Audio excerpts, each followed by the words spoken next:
الشجرة المثمرة بتعمل دايما ايه؟ ترمى بالحجر. ترمى بالحجر. فده نصيب الكبار، ودايما البطولات من نصيب الكبار. يعني مبروك للاهلي وجماهيره، وهارد لك نادي الزمالك عمل مباراة كبيرة، فالطبيعي ان يبقى في دايما بطولات، ودايما الناس تنتقد الكبار في ساعة الازمات وايضا في ساعة الانتصارات. انما التاريخ سوف يذكر الالقاب ايوه والبطولات بس. بنسبة كم في المية كلام الناس صحيح؟ كلام مين؟ الناس صحيح. احنا ما يهمناش كلام الناس.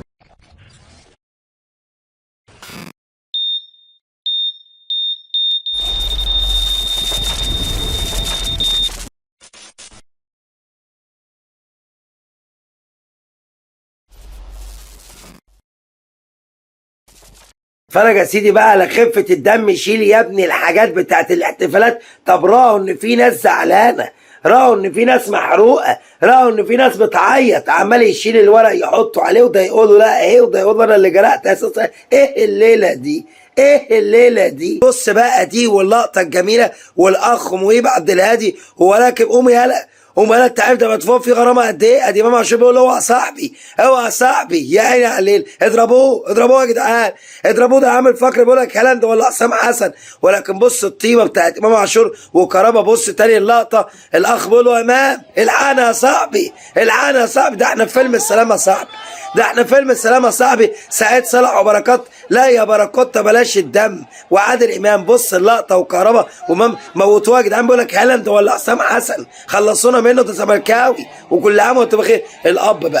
الاب بقى يا جماعه. بص الكابتن مصطفى شوبير وابوه بيزقه ويقول له روح انت للجمهور، والجمهور بيقول شوبير. اعظم لقطه واكتر فرحه الاب لما يفرح بابنه، لقطه جميله ولقطه مميزه، والجمهور كله بيقول لك شوبير. ودي الاحتفالات راوا مشاعر هناك زملكاويه تتالم. بص الزقه، بص الزقه يا جدعان، يا عيني يا عيني على الاب وجمال الاب. هتقول لي اعلامي، هتقول لي طياره، هتقول لي مستشار، الاب وجمال الاب.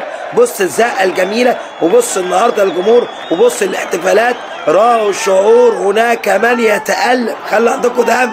لا لا، وادي امه اهي النهارده، وادي الاخ بيرسي تاو النهارده امام عاشور. ورينا قرايتك يالا، ورينا قرايتك يالا بتاع النهارده جنوب افريقيا. شاف القطه قال لها بس قالت له تاو تاو، قال له يا عم اتكل على الله من هنا. وبالاحضان يا حبايب، بالاحضان يا عيني على الشهر والليل.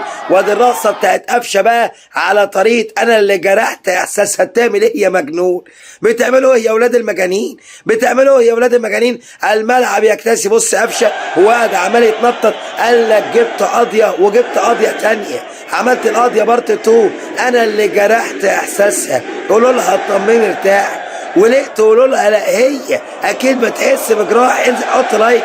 بص ادي قفشه اهو وكهربا وامام عاشور وحسين الشحات. يعني ما اجمل ان تنام متعوبه ليله حزينه. ارقص يا قفشه وافرح يا قفشه. دي محمد هاني اهو مع الجمهور، ملوش حظ مع الجمهور.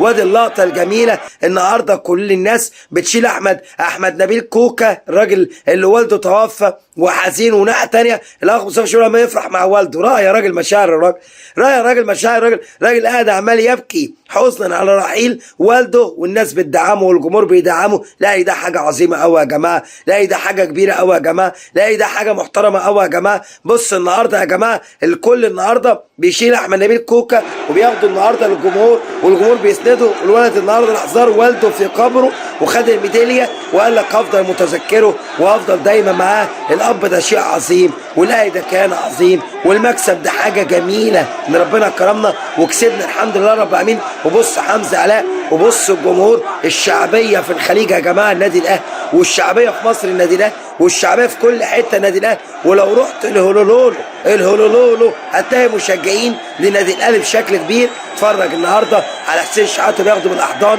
وكله بياخده بالاحضان، وكله بيحسسه ان احنا موجودين جنبك. ومش معنى ان والدك النهارده مش موجود ان القصه يعني انتهت. كلنا وراك في النهايه. الاهلي ده كان عظيم وحاجه عظيمه وحاجه محترمه. كلنا فرحانين ببطوله الكاس 39. شكرا. ولكن في النهايه الغريم هو اللي ادانا الفرصه دي. سلام.